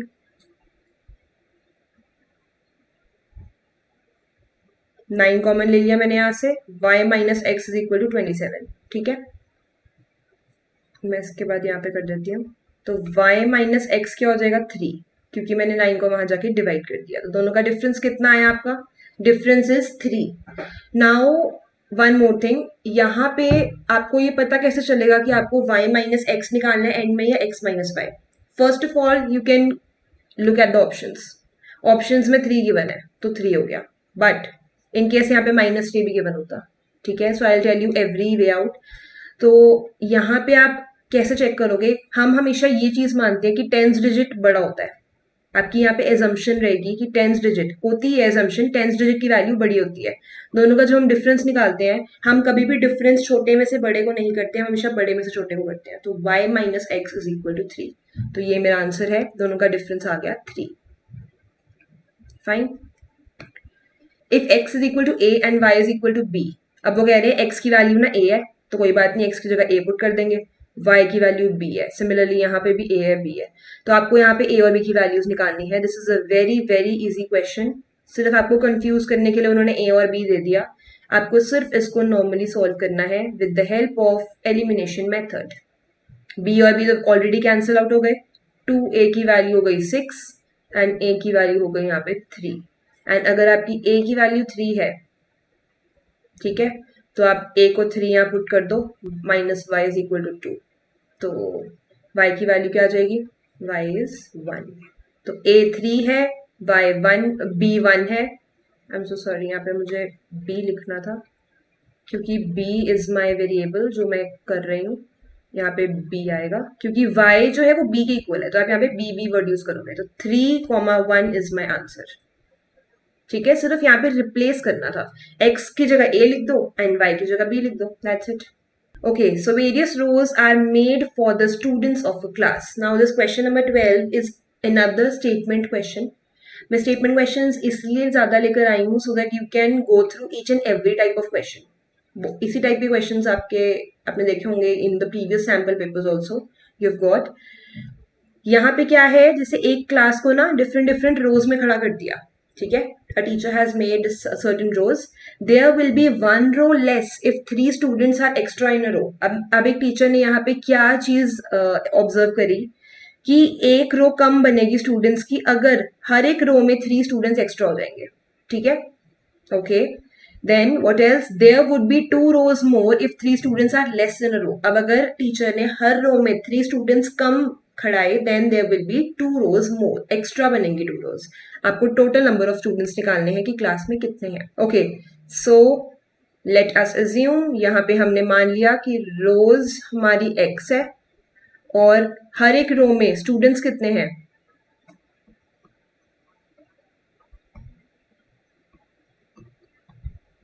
ईच रो में स्टूडेंट्स है हमारे y। इतना क्लियर है, ठीक है। Since you are doing linear equation in 2 variables, so you need to assume 2 variables here, ठीक है, 2 वेरिएबल होने चाहिए, आप सिंगल वेरिएबल में सॉल्व नहीं कर सकते। x एंड y है, अब अगर मुझे टोटल स्टूडेंट्स बताने हैं क्लास के, सी एक्स और वाई की फॉर्म में हमेशा हमें कंफ्यूजन होती है कि हम कैसे करें, बट अगर आप यही चीज नॉर्मली करोगे तो आप इजीली कर सकते हो। फॉर एग्जांपल देखो, आपकी क्लास की फॉर एक असेंबली में आपकी क्लास की ना 4 रोज बन रही हैं और हर रो में आप देख रहे हो 10 स्टूडेंट्स हैं, ठीक है। आपने असेंबली में अपनी क्लास की रोज काउंट करी, 10 रोज थी और सॉरी 4 रोज थी and in every row there are 10 students. इसका मतलब आपकी क्लास में टोटल कितने स्टूडेंट्स हो गए, 40। सिमिलरली आप यहाँ पे भी यही करोगे। नंबर ऑफ रोज 10 रोज, 4 रोज बन रही है and there are 10 students in every row, तो आपके नंबर ऑफ स्टूडेंट्स कितने हो गए, x y. Fine, so this was the first step कि यहाँ पे टोटल स्टूडेंट्स आप कैसे निकाल लोगे एक्स वाई की टर्म्स में। अब उन्होंने आपको क्या चीज बोली है, अगर 2 इक्वेशंस के आपको यहाँ पे हिंट गिवन है, फिर हम उनको सॉल्व करेंगे। उन्होंने कहा है आपको कि when 3 students are extra in a रो, अगर 3 स्टूडेंट्स एक्स्ट्रा हो जाते हैं रो में, मतलब कि जब y प्लस 3 हो जाते हैं, तो आपकी क्या होता है, 1 रो लेस है, मतलब x माइनस 1 होगा, ठीक है। तो टोटल स्टूडेंट्स आपके एक्स वाई थे, तो ये आपकी फर्स्ट इक्वेशन है। इसमें क्या बोला उन्होंने कि जैसे ही आपने ये जैसे नंबर ऑफ स्टूडेंट्स थे, जैसे ही आपने नंबर ऑफ स्टूडेंट्स इंक्रीज करे, हर एक रो में 3 इंक्रीज कर दिए, तो आपकी नंबर ऑफ रोज 1 लेस बनी, ठीक है। और ये आपके टोटल स्टूडेंट्स थे, टोटल स्टूडेंट्स देखो सेम होंगे। Now this is something which is again related to your common sense कि टोटल स्टूडेंट्स चेंज नहीं हो सकते। आप एक रो में कितने भी स्टूडेंट्स को स्टैंड करो, कम कर दो या ज्यादा कर दो, total students will never change. तो यहाँ पे एक्स वाई जो है वो एक्स वाई ही रहेगा। सेकेंड इक्वेशन इज, अब सेकेंड केस देखते हैं। उन्होंने बोला है there will be 2 rows more if 3 students are less in a row. अब वो कह रहे हैं दैट हमारे पास 2 रोज ज्यादा बनेंगी, मतलब कि x प्लस 2, पहले जितनी रोज थी उसमें 2 ऐड हो जाएगा, अगर आप हर एक रो में 3 स्टूडेंट्स को कम खड़ा होगे तो आपको 2 रोज और बनानी पड़ेंगी क्लास की, बच्चे तो उतने ही रहेंगे, एक्स वाई। फाइन। अब मैं यहाँ पे दोनों इक्वेशन को बस सॉल्व कर दूंगी, दैट वाज द केस। ये करना था आपको सिर्फ। मैंने इसको सॉल्व करना स्टार्ट कर दिया। ये क्या हो गया, आप x को मल्टीप्लाई करोगे इस पूरे ब्रैकेट के साथ, y को भी करोगे इस पूरे ब्रैकेट के साथ, तो क्या मिलेगा हमें, x y plus 3x minus y minus 3 is equal to x y cancel, क्या आ रहा है यहाँ पे अब, 3x minus y is equal to 3, ये इक्वेशन हो गई। Next, x y minus 3x plus 2y minus 6 is equal to x y again cancel, तो minus 3x plus 2y is equal to 6, ये है सेकेंड इक्वेशन। तो आप इन दोनों equations को सॉल्व करोगे, elimination method again, plus 2y is equal to 6. Minus 3x and minus 3x will get cancelled and यहाँ पे आएगा y is equal to what, 2y minus y हो गया ना, that is why x 1y आएगा यहाँ पे। तो y की वैल्यू हो गई 9। इसका मतलब हर एक रो में 9 स्टूडेंट्स हैं, ये स्टूडेंट्स आए हैं आपके पास, ठीक है। एंड अब अगर मैं किसी भी एक इक्वेशन में वैल्यू को पुट कर दूं, y को 9 में यहाँ पुट करूंगी इन केस इस वाली इक्वेशन में, तो क्या आएगा फिर, x की वैल्यू इज 4। तो टोटल स्टूडेंट्स हमारे पास हो गए 9 इंटू 4 दैट इज 36, 9 इंटू 4, ये मेरा मेन आंसर होगा, बिकॉज उन्होंने आपसे टोटल स्टूडेंट्स पूछे हैं and my total students are 36। So basically यहाँ पे भी equation formation is important. Total students will remain constant, same रहते हैं, आप सिर्फ रोज और हर एक रो में स्टूडेंट्स को चेंज कर रहे हो। Okay, Reena can row downstream 20 kilometer in 2 hours and upstream 4 kilometer in 2 hours. तो आपको यहाँ पे स्पीड निकालनी है। Okay, so before beginning with this question, सबसे पहले हम डाउनस्ट्रीम और अपस्ट्रीम का कॉन्सेप्ट सीख लेते हैं। डाउनस्ट्रीम का मतलब होता है जब स्पीड ऑफ बोट और स्पीड ऑफ स्ट्रीम दोनों ऐड हो जाती हैं। डाउनस्ट्रीम का मतलब है आपकी जो बोट है वो स्ट्रीम की स्पीड के साथ साथ चल रही है in the same direction. And upstream means when speed of boat and speed of stream are different. अगर stream ऐसे चल रही है and boat ऐसे चल रही है, different speed है तो speed minus हो जाती है। This is the main concept. अब यहाँ पे हम आते हैं कि डाउनस्ट्रीम की स्पीड कितनी हो जाएगी, x प्लस वाई, और अपस्ट्रीम की स्पीड हो जाएगी x माइनस वाई, ठीक है। जिसमें x और y क्या है हमारा, x है हमारी बोट की और ये है हमारी करंट की, या फिर आप कह सकते हो स्ट्रीम की। करंट वर्ड उन्होंने क्वेश्चन में यूज करा है तो हम करंट यूज करेंगे, राइट। ओके, अगर मैं यहाँ पे आपको पूछूं डाउनस्ट्रीम के लिए टाइम कितना यूज हुआ है, डाउनस्ट्रीम के लिए टाइम यूज हुआ है 2 आवर्स, सॉरी, ठीक है, 2 आवर्स यूज हुए हैं। मतलब कि जब दोनों की स्पीड सेम थी तो 2 आवर्स का टाइम लगा, और यहाँ पे भी 2 आवर्स का ही टाइम लगा, लेकिन दोनों का डिस्टेंस डिफरेंट है। यहाँ पे 20 किलोमीटर कर लिया ट्रैवल 2 आवर्स में, यहाँ पे सिर्फ 4 किलोमीटर करा, क्योंकि टफ होता है ना बोट को चलाना। When the speed of stream is like this, आपकी स्ट्रीम ऐसे है तो आपको और एफर्ट लगाना पड़ता है and it takes more time, ठीक है। सो अगर मैं यहाँ पे इक्वेशन फॉर्म करूं तो कैसे होगी equation form, distance upon speed is equal to time, यही करते हैं हम। तो हम यहाँ पे यही केस करेंगे अब डाउनस्ट्रीम और अपस्ट्रीम के केस में। डिस्टेंस क्या है यहाँ पे 20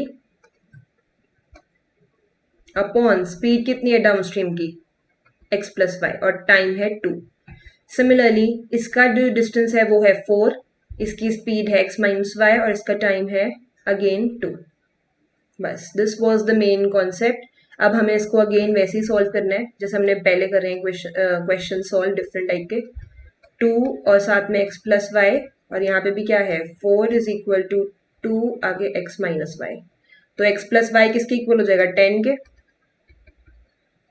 और क्योंकि यहाँ पे 2 था ना, मैंने वहां जाके इसको डिवाइड कर दिया। सिमिलरली यहाँ पे भी 4 डिवाइड बाई 2 कर दिया, तो ये हो गया x माइनस वाई के, ठीक है। अब हम इन दोनों इक्वेशन को सॉल्व करेंगे। इन दोनों इक्वेशंस को सॉल्व करेंगे, x plus y is equal to 10 और x minus y is equal to 2। तो plus y minus y cut, 2x की वैल्यू हो गई 12 और x की वैल्यू हो जाएगी 6। इसका मतलब स्पीड ऑफ बोट तो हमारी 6 है, ठीक है। और स्पीड ऑफ स्ट्रीम अब कितनी होगी यहाँ पे, आप किसी भी इक्वेशन में पुट कर लो। लाइक मैंने इसमें पुट कर लिया x minus y is equal to 2 में, तो 6 minus y is equal to 2, तो y की वैल्यू हो जाएगी 4। 6 and 4 is my answer. That is option number B.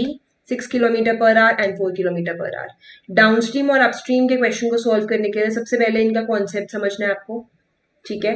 And then आपने इनकी इक्वेशन को फॉर्म करना है। Distance upon speed is equal to time, then again distance upon speed is equal to time. दोनों का डिस्टेंस डिफरेंट था, तो आपने उनके रिस्पेक्टिव डिस्टेंसेस को पुट करके दो इक्वेशंस फॉर्म करी एंड उन्हें एलिमिनेशन से सॉल्व कर दिया। One of the zeros of a polynomial is 1. Find the value of k. Now in such questions what we do is हम one of the zeros of a polynomial, zeros का मतलब होता है x की value, ठीक है। Zeros का basic meaning ये होता है, जब आपको कोई भी अगर क्वाड्रेटिक इक्वेशन गिवन होती है, आप उसको जब सॉल्व करके x की एंड में वैल्यूज निकालते हो, जैसे दो वैल्यूज आती हैं हमारी मोस्टली, तो उसमें से एक x की वैल्यू 1 दी हुई है। अगर वैल्यू 1 है इसका मतलब आप यहाँ पे x को 1 पुट करोगे, ठीक है।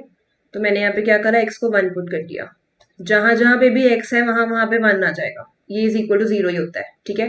बिकॉज x की जब वैल्यू हम निकालते हैं 1, तो वो कैसे आती है, जब हम इसको इक्वल टू 0 पुट करते हैं, ठीक है।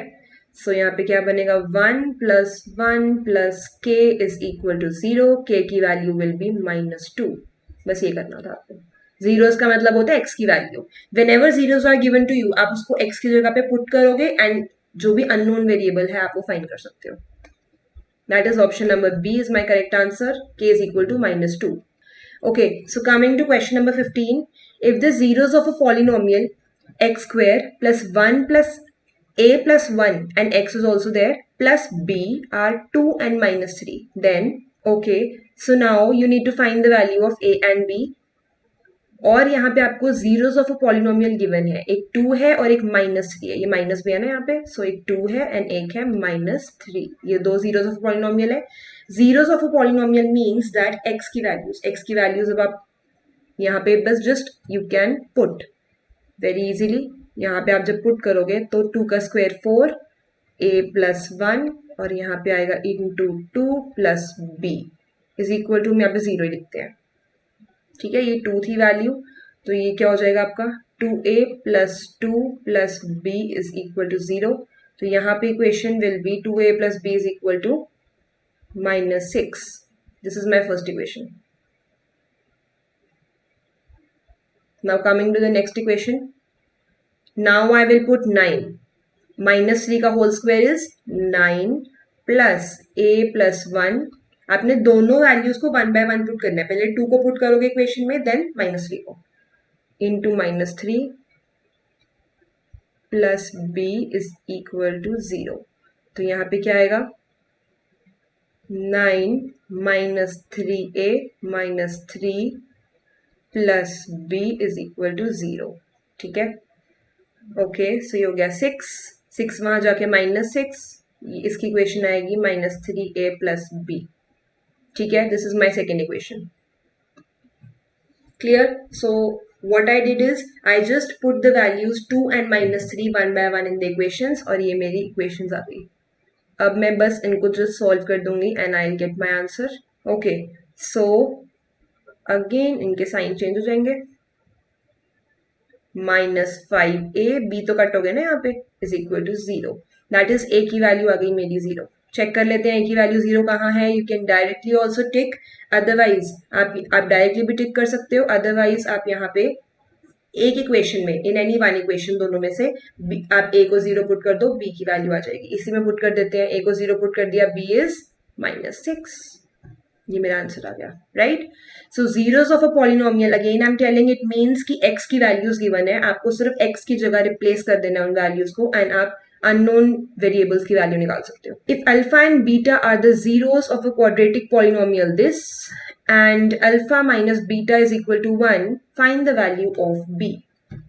इसकी वैल्यू, अननोन वेरिएबल की वैल्यू फाइंड आउट करनी है आपको, it is unknown. Alpha minus beta का सम आपको 1, डिफरेंस आपको 1 गिवन है, और alpha and beta zeros of a quadratic polynomial है, मतलब x की वैल्यूज है, ठीक है। अच्छा, अब यहाँ पे what happens is zeros of a polynomial को हम कैसे देखते हैं, ये देखो, जैसे एक इक्वेशन में क्या होता है, ये वाला जो चीज होती है ना -5, इसको हम बोलते हैं सम, और जो बी होता है इसको हम बोलते हैं प्रोडक्ट।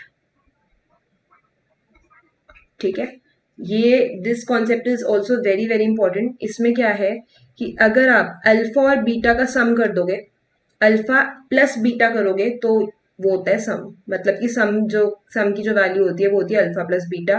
प्रोडक्ट की जो वैल्यू होती है वो होती है अल्फा बीटा मल्टीप्लाई करके, ये सम हो गया, ये प्रोडक्ट हो गया। ठीक है, ओके, इसका मतलब ये जो -5 मुझे गिवन है ये एक्चुअल में क्या है, ये एक्चुअल में सम गिवन है।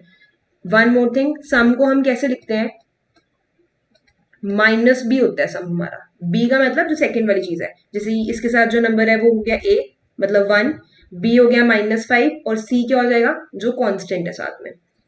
सम का मतलब होता है -b, इसको इस b के साथ कंफ्यूज मत करना, ये b डिफरेंट है, क्वेश्चन वाला है, ये b हमारा कॉन्सेप्ट वाला है। -b मतलब सेंटर वाली टर्म माइनस में होनी चाहिए, तो -5 यहाँ पे ऑलरेडी माइनस में थी, इसका मतलब सम यहाँ पे 5 है। इसका मतलब अल्फा और बीटा का सम आपको 5 गिवन, मतलब 5 ऑलरेडी गिवन था, it was hidden in the question. अगर आपको ये कॉन्सेप्ट नहीं आता तो आप ये क्वेश्चन नहीं कर सकते। सो यहाँ पे एक चीज अब फिर से सुन लो कि यहाँ पे एक्स स्क्वेयर तो हमारा नॉर्मल वेरिएबल है, -5x जो सेंटर वाली टर्म होती है उसको हम सम बोलते हैं, एंड जो लास्ट वाली होती है उसको प्रोडक्ट बोलते हैं। एंड सम किसका, जीरोस ऑफ अ पॉलिनोमियल का सम, मतलब अल्फा प्लस बीटा। ठीक है, तो ये हो गया 5 और ये -b के इक्वल होता है, तो माइनस यहाँ पे कॉन्सेप्ट के थ्रू भी आता है और एक माइनस ऑलरेडी है। So -5 is equal to 5 and alpha plus beta is equal to 5. Now we are also given another equation, alpha minus beta is equal to 1. Using elimination method, 2 alpha is equal to 6 and alpha is equal to 3. So 1 0 of a polynomial is 3 and the other will be putting in first equation, beta is equal to 2. So alpha is 3 and beta is 2. Now we are going to find the value of b.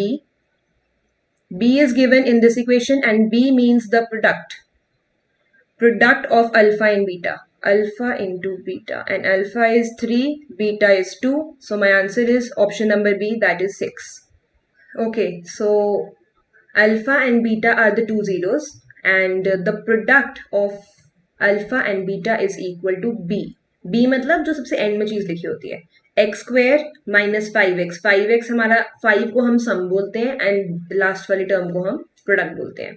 The graph of the polynomial fx is equal to 2x minus 4 intersect the x axis at, अब यहाँ पे intersect the x axis का मतलब होता है, this is my graph, कोई भी term, कोई भी लाइन जब x axis को इंटरसेक्ट कर रही है उसका क्या मतलब है, दैट y is 0, मतलब कि यहाँ पे अगर ये 1 है और ये वाली चीज 2 थी तो यहाँ पे क्या हो जाएंगे कोऑर्डिनेट्स, 2,0। ठीक है, सो इंटरसेक्ट द एक्स एक्सिस का मतलब होता है y is 0 है, y तो डेफिनेटली 0 है यहाँ पे। ओके, सो अगर यहाँ पे y 0 है तो ये ऑप्शन तो ऑलरेडी कैंसिल, ये ऑप्शन भी कैंसिल, क्योंकि y 0 होना चाहिए। अगर कोई भी लाइन, कोई भी ग्राफ की जो लाइन होती है अगर वो x एक्सिस को इंटरसेक्ट कर रही है तो x की वैल्यू यहाँ पे कुछ होगी एंड y विल बी 0। अब मैं x की वैल्यू कैसे निकालूंगी, मैंने जस्ट कुछ नहीं करना, x की सिंपल नॉर्मल वैल्यू निकालूंगी मैं, x is equal to what, 4/2 that is 2, मतलब x की वैल्यू यहाँ पे 2 थी, my answer is 2,0। Fine, so this type of question they can also give you. इसमें सिर्फ आपको ये चीज का ध्यान रखना है कि अगर इंटरसेक्ट कर रही है एक्स एक्सिस को, मतलब एक्स एक्सिस को टच करके जा रही है, एंड अगर एक्स एक्सिस को टच कर रही है इसका मतलब y की वैल्यू 0 है।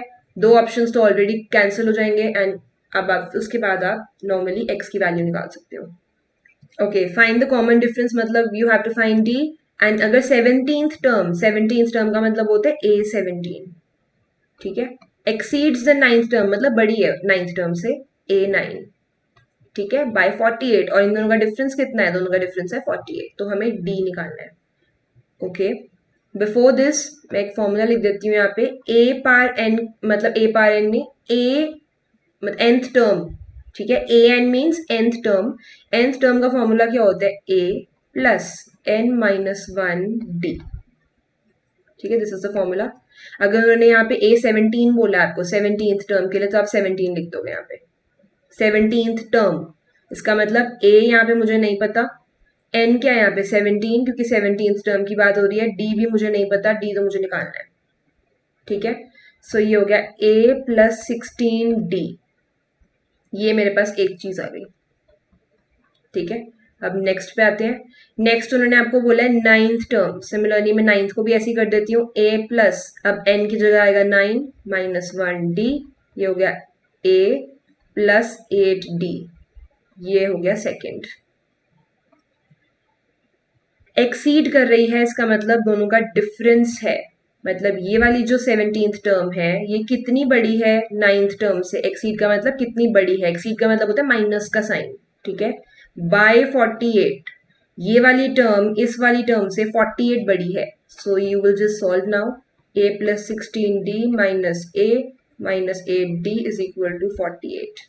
तो ये हो जाए, सॉरी ए आर कैंसल्ड। ठीक है, ए कट हो गए,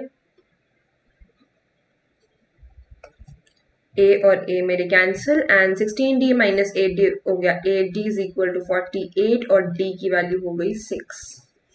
कॉमन डिफरेंस यहाँ पे 6 है। आपको ऐसे ही वो हर बार दो इक्वेशंस देंगे एंड दोनों इक्वेशंस को आप you will just subtract them क्योंकि यहाँ पे एक्सीड की बात हो रही है and answer will be 48। So this is how we calculated the value of D। ये इज इक्वल टू है। ठीक है, D इज इक्वल टू 6, तो 6 इज माई आंसर। तो option number B is my correct answer. Right, very easy. See AP chapter जो है it's just a game of formulas. अगर आपको फॉर्मूलाज अच्छे से आते हैं आप कर सकते हो। That is why I told you that you need to do all the questions along with me. ठीक है, so that you can learn the concept, the formulas, the type of questions and everything. Coming to 19th question. Given are three consecutive terms. Consecutive का मतलब होता है one after the other. I already told you it in my previous videos also कि एक के बाद एक जो टर्म्स आती हैं। ठीक है, जैसे 1 2 3 उनके बीच में कोई डिफरेंस नहीं है, कोई टर्म मिस नहीं करी, एक के बाद एक आ रही है। ये हमारे पास तीन कंसेक्यूटिव टर्म्स हैं, k plus 9, 2k minus 1 and 2k plus 7। Okay, so here we need to find the value of k। हम यहाँ पे k फाइंड करेंगे। k मीन्स ये जो अननोन टर्म है। ठीक है, इस अननोन टर्म के लिए अब कभी भी अगर आपको ऐसे सीरीज गिवन होती है टर्म्स की और आपको अननोन वैल्यू फाइंड करनी है तो इस केस में हम d पे कॉन्सेंट्रेट करते हैं। See common difference is the main parameter of this chapter. सबसे इंपॉर्टेंट जो चीज आपको ध्यान रखनी है वो है कॉमन डिफरेंस। तो आपको कॉमन डिफरेंस निकालना भी आना चाहिए and you should know how to find it out. See d का वैल्यू कैसे आएगी, अब सेकेंड टर्म में से अगर मैं फर्स्ट को माइनस कर दूं या फिर थर्ड में से सेकंड को कर देती हूँ या फिर फोर्थ में से थर्ड को कर देती हूँ, मतलब कोई भी दो टर्म्स को आप माइनस कर सकते हो। ठीक है, यहाँ पे हमारे पास 3 टर्म्स गिवन है। मैं d की वैल्यू निकालती हूँ। पहले तो मैं सेकंड माइनस फर्स्ट कर लूंगी। मैंने क्या करा, 2k माइनस 1 ये मेरी सेकंड टर्म थी, माइनस फर्स्ट टर्म क्या है k प्लस 9। ठीक है, दोनों को माइनस कर देते हैं, करो minus, minus k minus 9, sign change हो जाएंगे तो k माइनस 10। ये आ गया मेरी d की एक वैल्यू। अब d की वैल्यू कांस्टेंट भी रहती है, ये ध्यान रखना है। ये जो आप सारी d की वैल्यूज निकालोगे, make sure that these are always constant. इस चीज में आपको कभी कंफ्यूज नहीं होना कि ये वैल्यूज डिफरेंट आ रही है। No, d will always remain constant. तो अब यहाँ पे मैंने फिर से d की वैल्यू निकाली। अब मैं क्या करूंगी, अब मैं इसमें से थर्ड में से सेकेंड को माइनस करूंगी। ठीक है, 3 minus 2. So 3 minus 2 will be 2k plus 1 minus 2k plus 7, sorry third term हमारी 2k plus 7 है और 2k minus 1, तो ये क्या हो जाएगा 2k plus 7 minus 2k plus 1, तो 2k कैंसिल, यहाँ पे आ गया 8। Clear this much. अब आपको क्या पता होना चाहिए, d remains कांस्टेंट। कांस्टेंट रहता है हमेशा, सेम रहता है d। ठीक है, सो सेम रहता है। So what I will do is मैं दोनों d की वैल्यूज को इक्वल पुट कर दूंगी। ये भी d है, ये भी d है और ये दोनों हमेशा सेम होते हैं। This is my answer, k is equal to 18। Clear? 3 terms given थी, तीनों में k था, तो पहले मैंने 2 माइनस 1 करके एक इक्वेशन बनाई, फिर मैंने 3 माइनस 2 करके, मतलब third equation minus second value, and then दोनों को इक्वेट कर दिया। Option number C, that is 18 is my answer, k की वैल्यू 18 है। For what value of k will the following pair of linear equations, pair word है ये, this is pair, कि following pair of linear equations have infinitely many solutions? Very easy, it is just related to the table that I told you earlier. Infinite वाले में क्या होता है, तीनों की वैल्यू सेम होती है, a1/a2 is equal to b1/b2 is equal to c1/c2। तो a1/a2 मतलब 1/2 आ रहा है, c1/c2 करके भी 1/2 आ रहा है। अब मैं 7 यहाँ पे न्यूमरेटर या डिनोमिनेटर में क्या ऐसा लिखूं कि मेरा 1/2 आ जाए, 7/14 करेंगे, ठीक है, डबल हो रहा है यहाँ पे, 3 का डबल 6, 12 का डबल 24, सिमिलरली 7 का double will be 14, so 14 is my correct answer. सिर्फ ये कॉन्सेप्ट आपको याद रखना है and you will be able to solve this question. The fifth term from the end of an AP is what? आपको end से बताना है, जैसे ये एंड की, ये लास्ट टर्म है, इससे पीछे, जैसे ये फर्स्ट टर्म है ना, एंड से 1 2 3 4, पीछे से फिफ्थ टर्म बतानी है, ठीक है। अब पीछे से टर्म निकालने का, जिसमें हम एंड से निकालते हैं, okay, so whenever we need to find the any term from the end, अगर फ्रॉम द एंड की बात हो रही है, you will just use one formula, वो क्या है, a n is equal to l minus n minus 1d.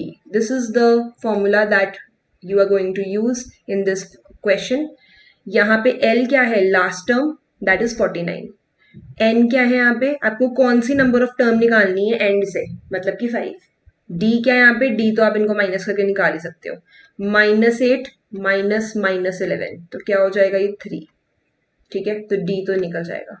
इसमें पुट कर देते हैं डायरेक्टली, हमें fifth term from the end निकालनी है, last term is 49 minus n क्या है यहाँ पे 5 माइनस 1, और डी क्या है, डी है यहाँ पे 3, ठीक है, डी 3 है, 49 माइनस 4 इंटू 3 दैट इज 12, और ये हो गया 37। इसका मतलब अगर आप पीछे से फिफ्थ टर्म देखोगे तो आपकी 37 आएगी। Fifth term from the end of an AP is what?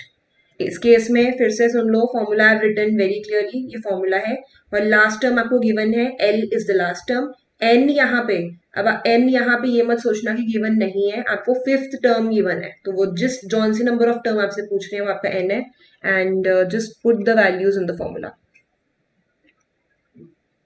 Next question, what are the first 3 terms of the AP when a is equal to root 2 and d is equal to 1 upon root 2. Okay, so in this case कुछ नहीं है, आपको a और d दोनों ही given है, आपको सिर्फ इनको ऐड करते रहना है एंड आपने फाइंड आउट कर लेना है। देखो a रूट 2 है, इसका मतलब सीरीज की फर्स्ट टर्म तो रूट 2 है।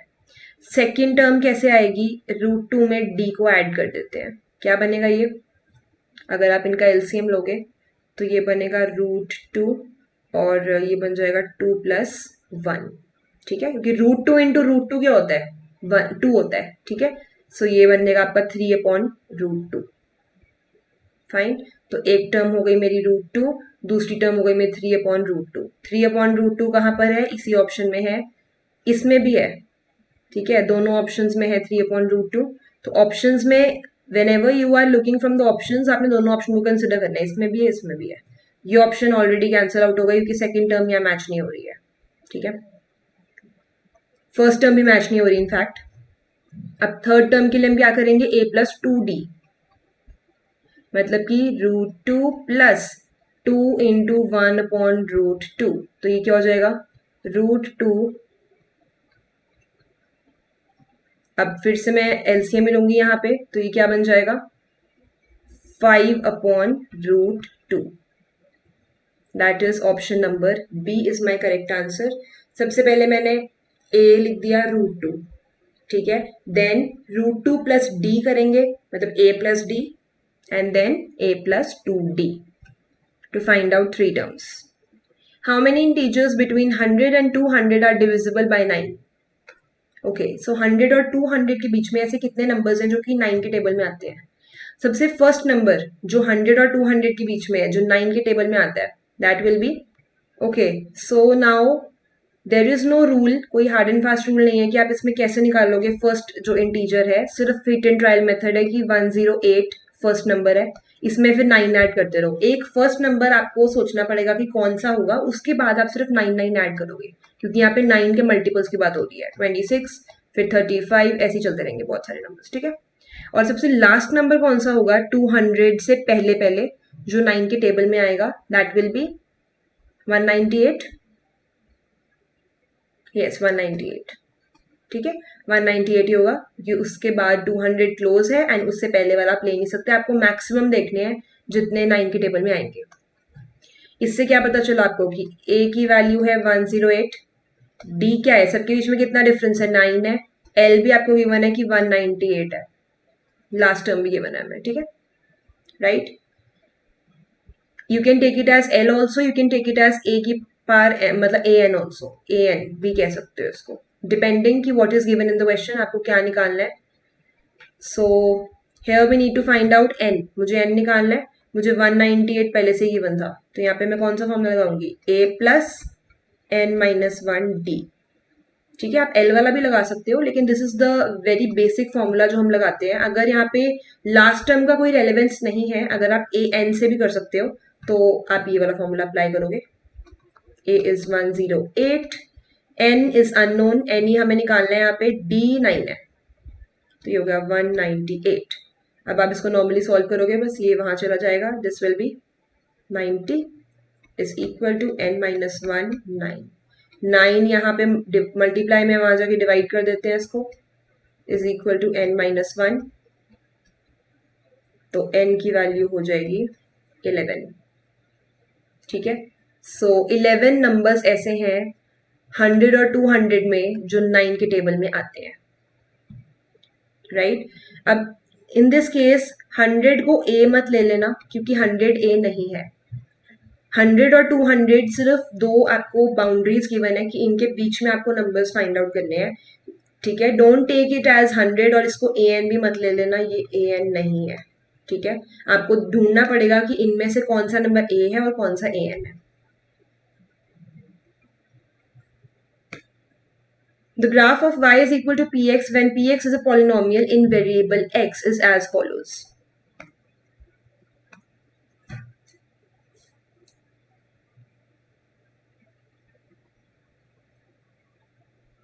See, I'm drawing a graph for you. This graph type question is also very important. Just a 1 minute question, but अगर आपने कॉन्सेप्ट नहीं पढ़ा होगा, अगर आपने कभी देखा ही नहीं है कि कैसे करना है, तो आप नहीं कर पाओगे। Otherwise, it's just a 1 minute question. ये दिस इज y, ये है y डैश, ये x है और ये है x डैश। ओके, सो आपको यहाँ पे अब नंबर ऑफ जीरोस निकालने हैं। अब many students might be thinking कि यहाँ पे तो इक्वेशन गिवन ही नहीं है आपको, so how can you find number of zeros? Number of zeros निकालने के लिए आई will just right one line, the point eight विच, अब सुनो, ऐसा कौन सा पॉइंट है, वो point eight which the graph intersects x axis, उसको हम क्या बोलते हैं, इस जो मैंने डेफिनेशन लिखी है, इसको हम बोलते हैं जीरोस, ठीक है। Number of zeros, in fact zeros का अगर आपको नंबर निकालना हो तो हम ऐसे निकालते हैं, हम चेक करते हैं कि कितनी बार ग्राफ ने एक्स एक्सिस को टच किया है, एक्स एक्सिस को इंटरसेक्ट किया है, right. So coming back here, अब अगर मैं अपने रिटन वर्ड्स, जो मैंने अभी वर्ड्स लिखे हैं, उन्हें फॉलो करूंगी, तो मैं देखूंगी इस ग्राफ ने एक्स एक्सिस को पहले यहां से स्टार्ट हुआ, ही ग्राफ ऐसे चला, ठीक है, यहां पे टच करा एट वन पॉइंट, पहले यहाँ टच करा, देन यहाँ टच करा एंड देन यहाँ टच करा, 3 टाइम्स टच करा। पहले ऐसे गया तो 1 टाइम टच किया, फिर वापस आया, then second time, then again third time. So 3 is my correct answer. Just a 1 minute question, आप देख के भी बता सकते हो, but you need to remember this concept which is very important. इसके बिना आप इस क्वेश्चन को नहीं कर सकते। हम जीरोस कैसे निकालते हैं? जिस पॉइंट पे भी ग्राफ एक्स एक्सिस को इंटरसेक्ट करेगा एंड जितनी बार भी करेगा वो हमारे नंबर ऑफ जीरोस होंगे। Two coincident lines are represented by this, then A and B satisfy which of the following equation? आपको यहाँ पे ये गिवन है फर्स्ट इक्वेशन, ये गिवन है सेकेंड इक्वेशन। वो कह रहे हैं कि A और B किस इक्वेशन को सेटिस्फाई कर रहे हैं, मतलब यहाँ पे जो वैल्यूज रहेंगी वो A और B की टर्म्स में रहेंगी, राइट? ओके, अब कोइंसिडेंट लाइंस का रूल क्या होता है? कोइंसिडेंट लाइंस का रूल होता है, coincident lines means that all three are equal. ये सारी इनफाइनाइटली मैनी सोल्यूशन वाला केस है, सारी लाइंस हमारी मतलब सारी वैल्यूज इक्वल होंगी। इसका क्या मतलब है? A1 upon A2 is equal to B1 upon B2 is equal to C1 upon C2। यहाँ पे आपकी इक्वेशंस जो है, आपका जो आंसर है वो A और B की टर्म्स में है। इसका मतलब आप 7 और 28 को कंसिडर नहीं करोगे, ठीक है? क्योंकि हम 7 और 28 को कंसिडर तब करते हैं जब हमें ये बताना हो कि ये इनफाइनाइटली है या कौन सी इक्वेशन है। यहाँ पे आपको सिर्फ A और B की टर्म्स में इक्वेशन बनानी है और A और B की टर्म इसी में आ जाएंगी, first first, second second, third की आपको नीड नहीं है, सो उसको हम कंसिडर यहाँ पे नहीं करेंगे। हाँ, just for writing you can write it once, अगर मुझे लिख के देखना है इसको, तो क्या आएगा? 2 अपॉन 2a। आपने x को नहीं लेना होता, आपने सिर्फ कांस्टेंट को लेना है, and a and b are also constants, number होते हैं ये भी। b है 3, b2 है a प्लस b, c और c2 नो नीड, वैसे आप एक बार फॉर जस्ट फॉर राइटिंग आप 7 अपॉन 28 लिख लो, अदरवाइज नो नीड। 7 अपॉन 28 मेरे लिए मेन कंसर्न यहाँ पे है क्योंकि मुझे a और b की टर्म्स में इक्वेशन बनानी है। So just I will just cross multiply, 2 और 2 तो कट हो गए पहले, 1 upon a is equal to 3 upon a plus b। Cross multiply करेंगे, a plus b is equal to 3a and b is equal to 2a, right? So b is equal to 2a is my correct answer. Okay, because we had to find equation in the form of a and b. Okay, so for this question, option number B was my correct answer in terms of a and b. No need to find the full answer because you just need to find the correct equation. Now this question is an application based question of AP. Application based का मतलब होता है when we are applying a chapter in daily life. Daily life में, daily life की कोई situation आपको given है और आपको उस चैप्टर के रूल्स को इस डेली लाइफ के क्वेश्चन में यूज करना है, that is called application based question. यहाँ पे अब अ पर्सन इज गिवन कि Sameer applied for a job and got selected, ठीक है? एक पर्सन है और उसे जो जॉब, आपको सिर्फ अपनी मेन पॉइंट पे आना है, उसकी जो स्टार्टिंग सैलरी थी, मतलब इनिशियल सैलरी थी उसकी 8000। इसका मतलब ये 8000 क्या है मेरे लिए? ये मेरे लिए ए है, ठीक है? And an annual increment of 5% of original salary each year. हर साल उसका इंक्रीमेंट कितना हुआ? अपनी ओरिजिनल सैलरी का 5% ऐड होता रहेगा। तो वो कह रहे हैं कि अब आप बताओ सैलरी 6th ईयर के एंड पे, सपोज उसको 6 ईयर्स हो गए जॉब करते हुए, 6th ईयर के एंड पे सैलरी कितनी है, ठीक है?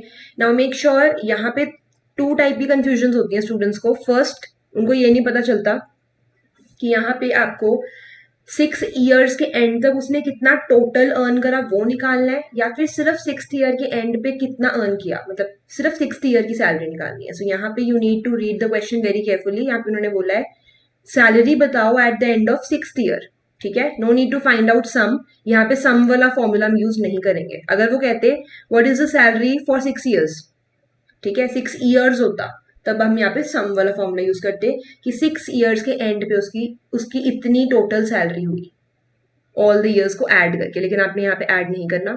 सो initial salary of Sameer is 8000। We will not go in details, हम सिर्फ अपनी मेन इन्फॉर्मेशन देखेंगे। ए हमारा 8000 है क्योंकि उसने जब जॉब स्टार्ट करी तो स्टार्टिंग में जो सैलरी गिवन है वो 8000 है। डी है 5%, अब again D is important, D को कैलकुलेट करना बहुत इंपॉर्टेंट है। वो कह रहे हैं 5% पर एनम था ये, every year, per annum means annually. तो मैंने 5% कर दिया। वो कह रहे हैं हर साल ना सेम है डी, ठीक है। एंड ऑल्सो हमारी एपी में ये एजम्पशन भी होती है कि डी सेम ही रहता है।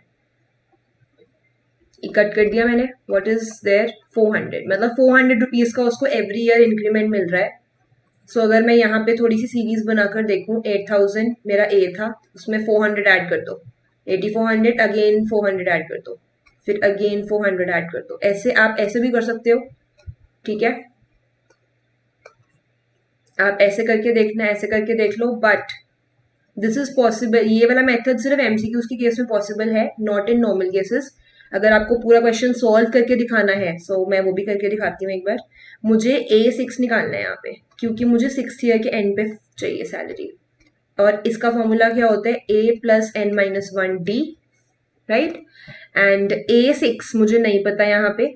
A मुझे पता है कि मेरा 8000 है, प्लस n यहाँ पे 6 है, यहाँ पे भी एक ब्रैकेट आता है, n मेरा 6 है, d मेरा 400 है। Very easy.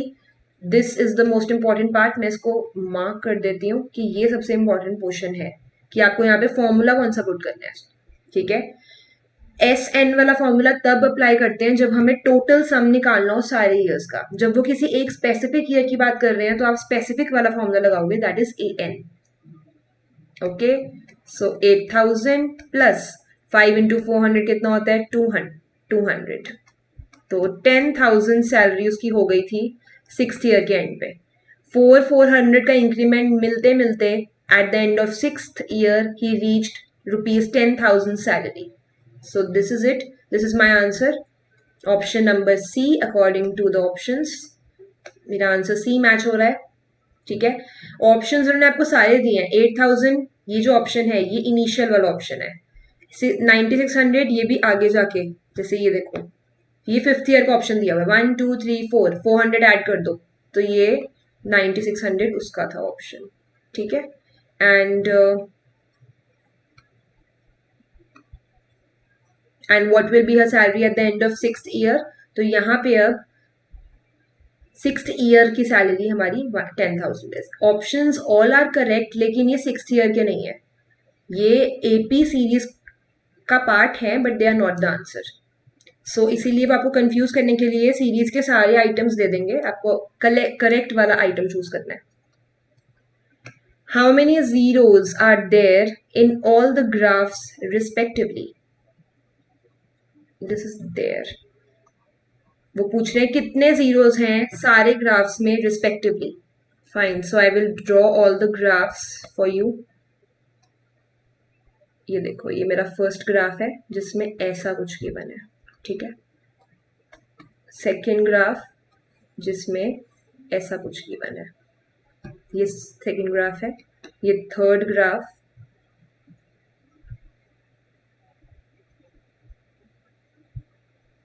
ठीक है। देन लास्ट ग्राफ,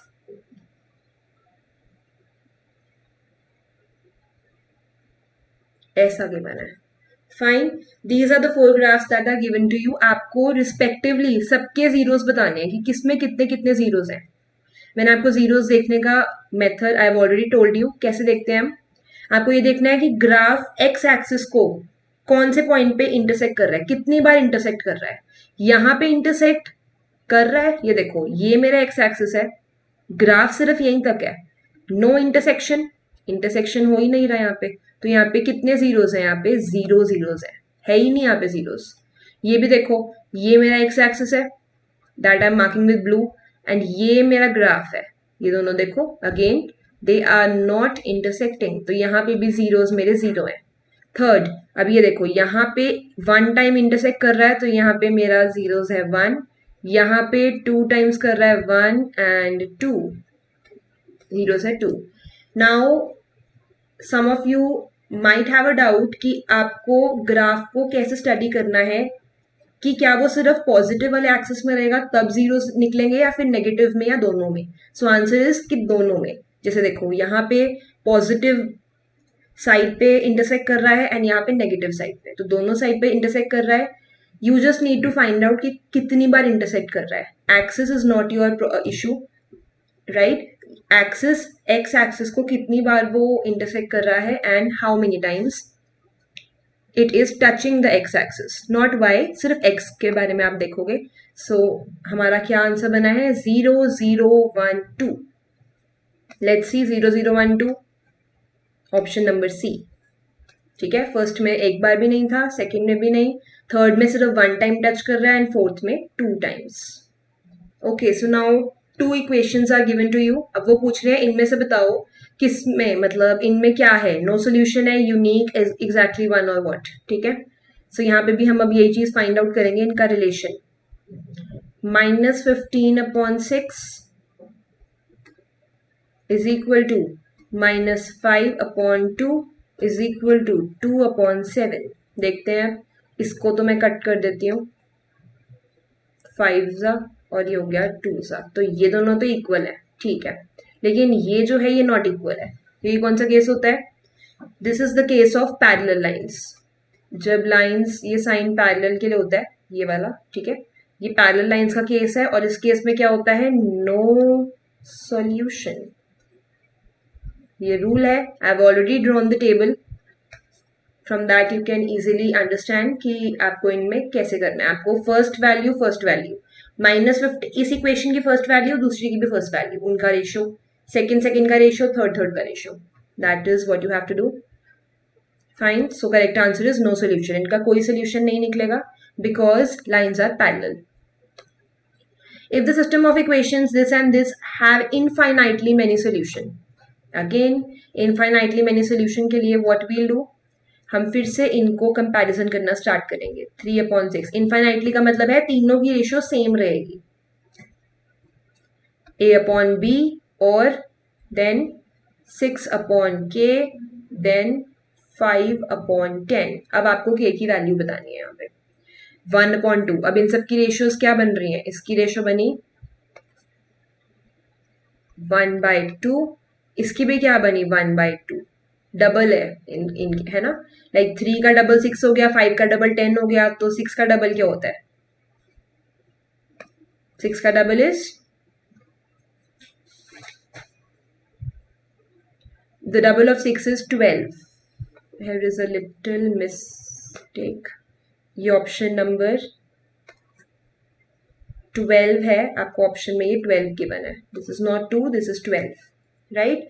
सो इनफाइनाइटली मेनी सॉल्यूशंस कब होते हैं? जब तीनों की रेशियो इक्वल आएगी. एंड इक्वल कब आएगी? जब आप बाकियों के साथ इसको कंपेयर कर सकते हो. आपने इन दोनों वैल्यूज के साथ इसको कंपेयर करा और चेक करा कि ये डबल है, तो ये भी डबल हो जाएगी. Right? Okay, so this is the last question. Which of the following represents the correct relationship between zeros and coefficients of polynomial? Now this is a normal concept which you need to learn, that sum of zeros हम कैसे निकालते हैं. ये सिर्फ एक, I just got this question to make you aware of this concept कि ये concept में क्या है. एक्चुअली हमने अभी पढ़ा कि सम ऑफ जीरोस और प्रोडक्ट ऑफ जीरोस क्या होते हैं. सम ऑफ जीरोस मतलब अल्फा प्लस बीटा, सेंटर वाली टर्म. प्रोडक्ट ऑफ जीरोस मतलब लास्ट वाली टर्म. एक इक्वेशन में लास्ट वाली जो टर्म होती है वो प्रोडक्ट ऑफ जीरोस होते हैं. उनको हम निकालते कैसे हैं? ओके, तो यहाँ पे अब हम देखते हैं कि इसमें से करेक्ट वाला जो कोड है वो कौन सा है, करेक्ट वाला रिलेशनशिप कौन सा वाला कोड रिप्रेजेंट कर रहा है. You need to find the correct code here. Okay, so here B is my correct answer, that is A and D. A and D में क्या है कि सम ऑफ जीरोस हम कैसे निकालते हैं? Coefficient of x upon coefficient of x square. अगर आप इस चीज को ध्यान से देखो ना, तो ये वही है जो मैंने आपको बताया है ऑलरेडी. सम हम कैसे निकालते हैं? सम का मतलब होता है c अपॉन -b/a. ठीक है, sum is equal to -b/a. b क्या है? अब सेंटर वाली टर्म, और वो हमेशा माइनस में होती है, अपॉन a. ठीक है, और a कौन सी होती है? फर्स्ट वाली टर्म, और फर्स्ट वाली टर्म में x स्क्वायर होता है, और x स्क्वायर के साथ जो भी नंबर प्रेजेंट होता है हम उसको लेते हैं, तो वो सम है. मैं यहाँ पे एक एग्जाम्पल ही लिख देती हूँ, that will just clear this concept very clearly. ये देखो, +10 मैंने ये सपोज लिख दिया. अब मुझे यहाँ पे सम निकालना है, तो मैं सम कैसे करूंगी? -b मतलब कि ऐसे लिख दिया, अपॉन a मतलब कोफिशिएंट ऑफ x स्क्वायर. तो ये ठीक है, कोफिशिएंट ऑफ x हो गया, कोफिशिएंट ऑफ x स्क्वायर हो गया.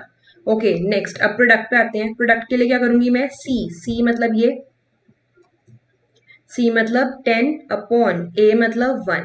तो यहाँ पे मैंने क्या करा, मैंने करा constant term upon coefficient of x square. मतलब ये कांस्टेंट टर्म मतलब जो सिंपल कांस्टेंट था, कोफिशिएंट ऑफ एक्स स्क्वायर मतलब एक्स स्क्वायर के साथ जो भी नंबर प्रेजेंट है।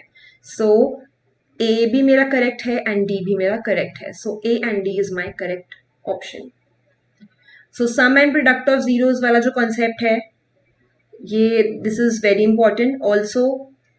A different type of statement questions that we did today, they are also very important. So that's it. This was the first 30 questions of unit 2, and hope you understood the questions properly. To practice more questions, you can go to the link that is given in the description, and if you have any doubts from this video or any other question, you can write it in the comment and I'll definitely get back to you and answer all your queries. Thank you.